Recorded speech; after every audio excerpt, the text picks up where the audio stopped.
quand on parle de démocratie, elle dépend quelquefois des choix politiques. Qu'est-ce que vous pensez que la démocratie résulte de quelques voix au-dessus de 50%? Est-ce que vous ne pensez pas que c'est une question que l'on peut se poser? Oui, on peut se la poser. Qui peut être quelquefois dramatique. Oui. Voilà, quelques voix seulement Oui. sur des millions d'électeurs Oui. font un balancement d'un côté ou de l'autre. Oui. Mais ça, c'est la C'est définition. une question, je n'ai pas de solution. Oui, mais ça, c'est la définition. Pourtant, des solutions, il en a existé dans l'histoire humaine. Par exemple, on pourrait parler de la solution grecque. Dans la petite démocratie des hommes libres, évidemment, je ne parle pas des esclaves, mais dans la petite démocratie des hommes libres, c'est-à-dire libérés des tâches matérielles, libres pour penser, parce que d'autres s'occupaient des tâches matérielles, évidemment. Mais bon, admettons donc qu'ils constituaient donc une société entre-démocratique. La principale visée pour eux, c'était justement de ne pas avoir un fonctionnement qui était un fonctionnement qui réponde donc à, disons, un fonctionnement pulsionnel ou passionnel. Mais un fonctionnement donc qui était un fonctionnement intelligible, critique, comme on dirait maintenant, et où chacun pouvait exercer donc cette propension critique. À partir du moment où dans une assemblée, tout le monde est également formé et personne ne va succomber à un fonctionnement subitement passionnel et pulsionnel, à partir du moment où tout le monde a atteint ce fonctionnement critique, les Grecs avaient trouvé la réponse. Il n'y a pas de vote, c'est le tirage au sort des gens également formés. Le tirage au sort des gens également formés. C'est une question qui se pose depuis longtemps à tous les moments de troubles dans l'histoire. Par exemple, quand au moment de la Révolution française,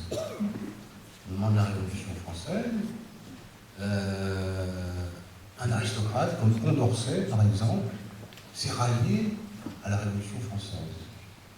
Et l'aristocrate Condorcet, qui était aussi philosophe et mathématicien, est venu en disant, écoutez, bon, vous êtes en train de couper, vous voulez couper la tête au roi, très bien, coupez la tête au roi. Mais qu'est-ce que vous allez mettre à la place? Qu'est-ce que vous allez mettre à la place? Si vous voulez mettre le peuple à la place, il faut alors que le peuple soit formé. Et il écrit ses 5 traités de l'instruction publique. Et non seulement, ça c'est le philosophe politique, mais le mathématicien dit en plus que si vous croyez que vous allez vous en sortir par le vote qu'on appelle le vote à la pluralité des voix, comme nous allons l'avoir bientôt dans un mois, ce vote est une supercherie. Pourquoi ce vote est-il une supercherie? Parce que c'est le mathématicien qui parle, il ne permet pas l'agrégation des préférences individuelles en préférences collectives. Pourquoi? Parce que, en fait, quand je décide, j'opte, je ne vote pas contre un tel, en choisissant un. Je choisis un et je me dis, bon, j'en choisis un, mais s'il n'est pas élu, en position numéro 2, je mets celui-ci. Si le deuxième n'est pas élu, en position numéro 3, je mets celui-ci. S'il n'est pas élu, en position 4, je mets celui-ci. Bon. Il suffit ensuite de pondérer les différents premiers, deuxième, troisième, quatrième, cinquième choix, de les assembler pour voir ce qui apparaît comme possibilité d'agrégation collective d'un choix individuel. Donc ça veut dire un vote en un tour, avec cette modalité. C'est ce que propose donc Condorcet, qui n'est pas le seul, Borda propose aussi la même modalité.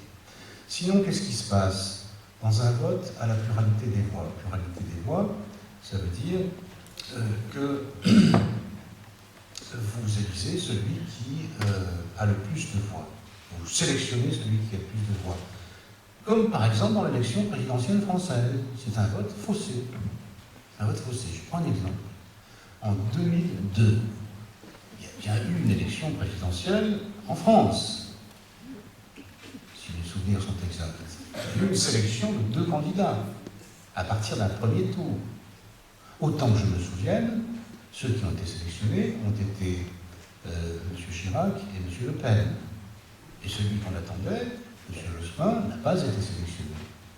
Et pourtant, si on avait permis que ceux qui ont voté non pas pour Jospin, mais ceux qui ont voté pour Chevènement, pour Taubira, pour je ne sais plus qui encore, et tous ceux qui représentaient donc une mouvance classique de gauche, 25% de l'électorat en 2002, ils ont été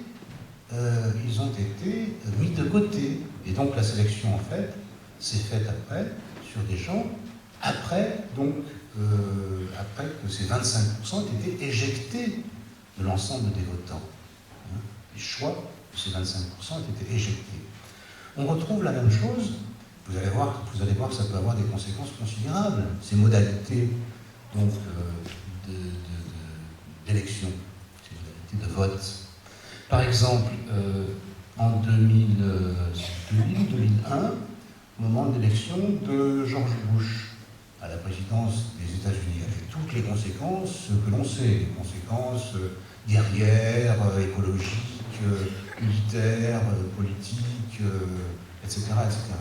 Donc c'est un vote très important dans la première puissance du monde. Il y avait un troisième candidat qui s'appelait Ralph Nader. Il a eu 3% des voix.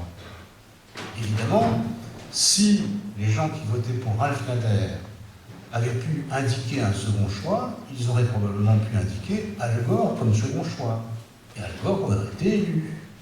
Je vous signale d'ailleurs que dans les ligues de baseball aux États-Unis, c'est ce vote donc à la Condorcet ou à la Borda qui a lieu, mais pas dans le vote à la présidentielle.